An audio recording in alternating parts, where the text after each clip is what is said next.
A very pleasant good afternoon, ladies and gentlemen. Welcome once again to the People's Forum of In the Streets with Big Stone. I know by now it's night time for most people, but I still have to bring you some updates as to a story that I did recently about a Kingston businessman by the name of Roger Chang, who went missing last Sunday. A person of interest photograph was circulated in the newspaper, and the young lady actually turned herself in today. So this is just an update for you who has been following my channel and want to know what is happening with the Roger Chang case. So here we go. A young woman by the name of Khadeisha McKenzie, or popularly known as Double D or Diamond D, turned herself into the police today. Khadeisha McKenzie, otherwise called DD, who hails from a St. Andrew address, turned herself over to detectives assigned to the Counter-Terrorism and Organized Crime Investigation Branch in St. Elizabeth on Thursday. The Constabulary Communication Unit of the Jamaica Constabulary Force stated in a release.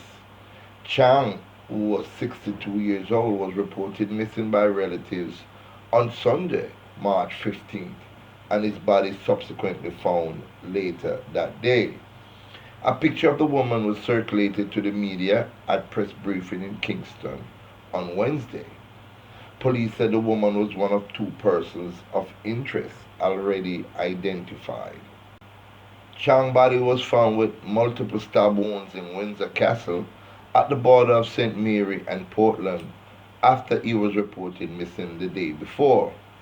He is the father of Jamaican race car driver Natasha Chang, who wrote a touching tribute to her father via social media earlier this week.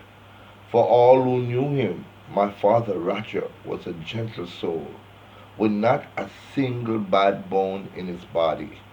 All he ever wanted to do was to explore and love his country and drink Red Stripe sorrel, she said.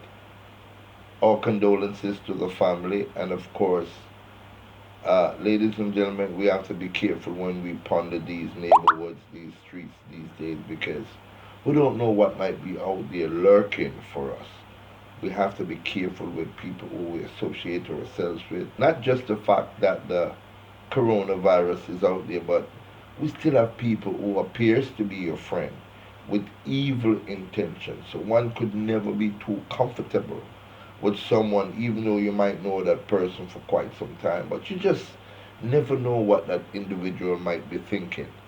Like I said in many of my broadcasts, I think something is wrong with the atmosphere in Jamaica, because the amount of things and the amount of strange things that keep happening to our citizens. It is about time that the government start looking into these so-called theories, as they call them. You know what I mean? So it's about time we start paying attention to our country and look out to see how best we can move forward and stem the flow of crime and violence that we have, the level of crime and violence that we have in this country. So I want to thank you all for watching, and I do hope you have a safe day. And again, be careful of your friend them, because you don't know which monster might be lurking in a friend. Thank you.